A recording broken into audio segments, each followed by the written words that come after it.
we report from Baltimore, where the governor of Maryland has declared a state of emergency, and the mayor of Baltimore has announced a week-long curfew beginning tomorrow night, a curfew that cannot come soon enough.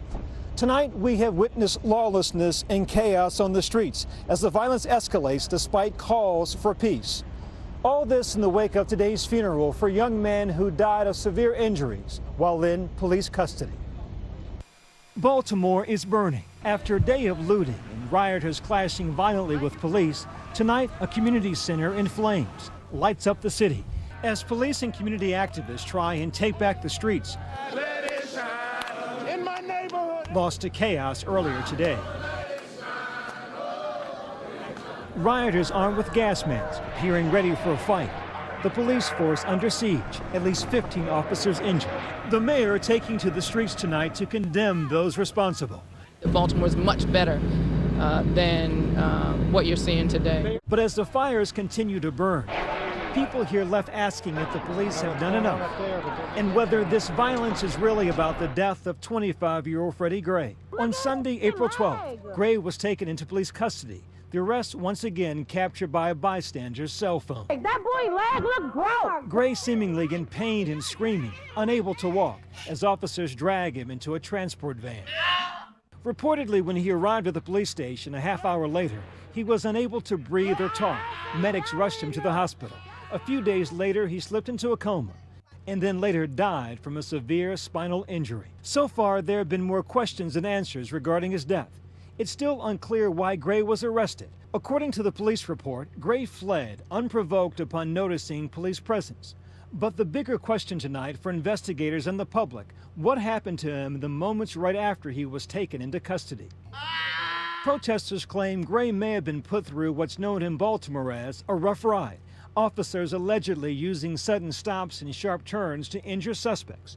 Commissioner Anthony Batts confirming that Gray was not wearing a seatbelt. 6 Baltimore officers have been suspended with pay while the police carry out a criminal investigation. And investigators still searching for this man seen in surveillance video released overnight, calling him a potential witness. Today, Gray was laid to rest. At his funeral, his family, pastors, the community leaders called for peace. But the calls have not been heeded by some. After 10 days of peaceful protest. This is a grieving family that deserves answers for their son. Today, a small group of agitators became violent, targeting police with bricks and burning abandoned squad cars. 2 officers remain hospitalized. Local businesses also in looters' destructive path. The police response growing over the day. Protective measures taken.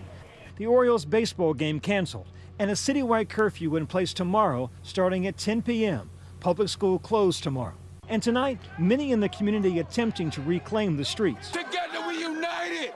And just hours ago, more than 200 ministers and community leaders joined together to march, crying out for peace and condemning the actions of a small and angry few. Equal justice for everybody, not just for whoever. And the church where Freddie Gray was mourned earlier today, transformed into Command Central for those who want to put the fires out. A mix of ministers and men young and old. It is a rare meeting of the spirit and the street of Baltimore who have come together to bring calm to their city. But the numbers on the street tonight are telling of the deep and long documented tensions between the Baltimore public and police. When I was in Baltimore last year, I spent several days and nights on the streets with police.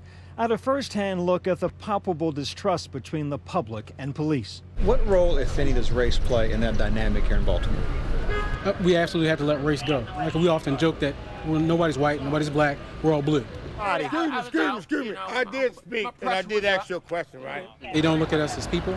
They just see the uniform and see police officers. The people, the innocent bystanders, and I mean like the pedestrians that want to stand around and walk through, we get harassed the most. Baltimore is different than Ferguson, Missouri, and New York, where the deaths of black men at the hands of police cause unrest. The tension here isn't just about race. The police department is 41% black. The police commissioner and the mayor both African American. And look at this. One of the many cameras set up across the city captures a black police officer punching a black man. The officer was charged with assault and is now on leave, the latest in a series of questionable encounters. The city of Baltimore has paid out $5.7 million in the last 4 years to settle more than 100 cases of alleged police brutality. Is it black and white or is it black versus blue? I think it's a little bit of both. that legacy of race still exist? It does.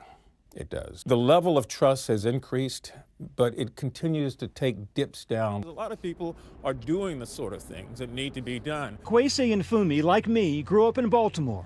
A high school dropout and now the former head of the NAACP, he's seen the city from many vantage points. We had some tough police commissioners who would bust your head, throw you in jail, plant drugs on you, lock you up for no reason. Yeah, Camden Park, that's over here. This area is gorgeous. When we spoke this summer, Police Commissioner Anthony Batts was working to change that narrative. I think in certain parts of the community, we're seen as occupying army. We got to be honest and open about that, and we got to change that. And what I have to do is give the officers the skills and the abilities to start shifting and changing that, opening up conversations, communication, and you hear me say this a lot, and listen to the people. But in a city with such a tumultuous history, these conversations take time. And today it seems the rioters in Baltimore aren't interested in this conversation. Tonight, much of the violence is concentrated in just a few neighborhoods in West Baltimore where demonstrators have blocked off the street by setting police cars and debris on fire. Police officers in riot gear standing guard. It was Dr. Martin Luther King who said in 1966, "The riot is the language of the unheard." Tonight, city officials in Baltimore and the clergy are listening.